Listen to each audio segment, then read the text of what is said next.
Hi, my name is Ayo, and this is my very first video, so I do not have an intro yet.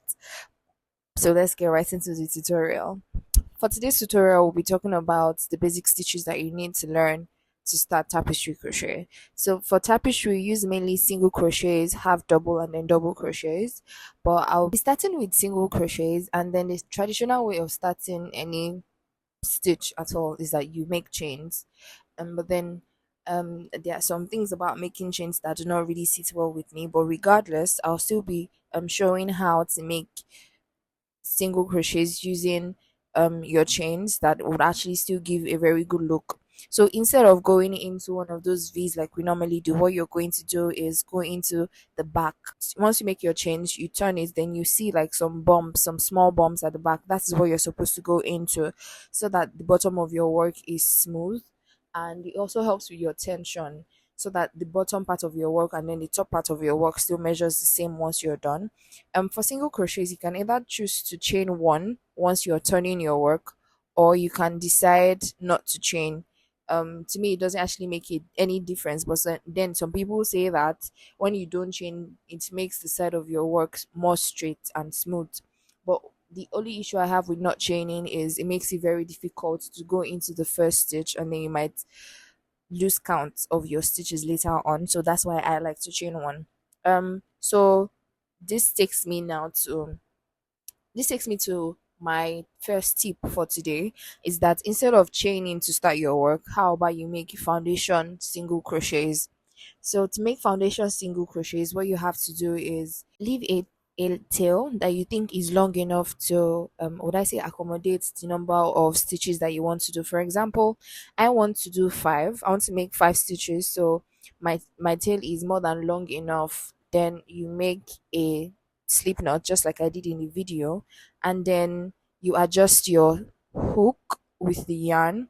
Then you wrap the tail around your hook, hold it in place, and then yarn over and pull through. You wrap the yarn around your hook, hold it in place, yarn over, and then pull through. And then keep doing this till you get the number of stitches you want to do. This works best when you have a lot of chains to make. I mean, imagine you have 100 chains to make, and then you have to chain the 100 and go back on them with a single crochet.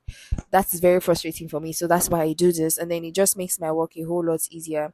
So once you are done making your stitches, just chain one and then continue as normal. This is called a foundation single crochet, and then it works best for me. I use it for every stitch that I'm making: single crochet, half double, double, whichever one I'm making. I just use it as the foundation for my work, and then sometimes I include it um in my when I'm counting my rows, and sometimes I don't. Depends on what the measurement is saying, or what measurement I need and what the pattern is saying.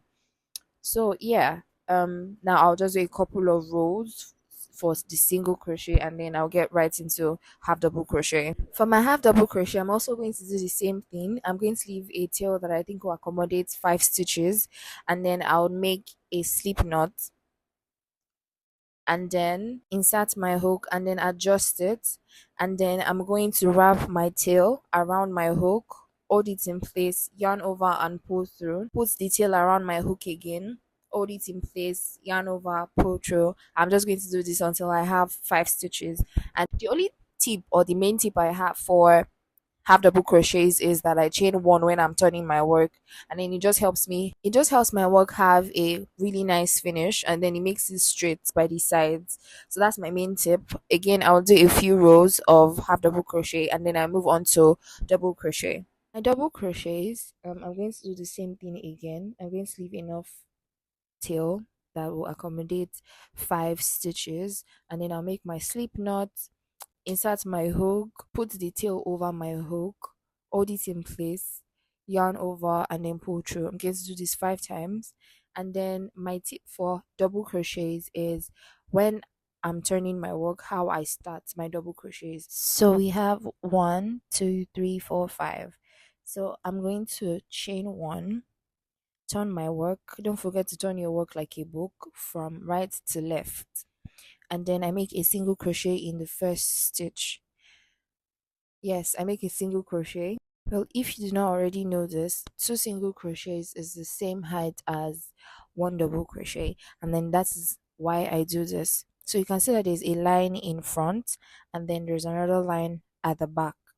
So you can see I'm using my hook to demonstrate now, one in front, one at the back. And I'm not talking about the V that you have at the front part of your work. I'm talking about the part that faces you when you're working. There's one in front, there's one at the back. So what I do is I put my hook into the one at the back, I yarn over, then I pull through, make sure it is the same height, then I yarn over and pull through. So that's way I have two single crochets on top of each other, which gives me one double crochet. So this helps with the height of my work to make sure that all my single crochets, all my double crochets I mean, are the same height.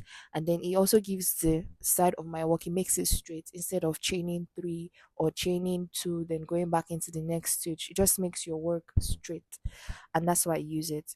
Then I'll just continue as normal on my remaining four double crochets.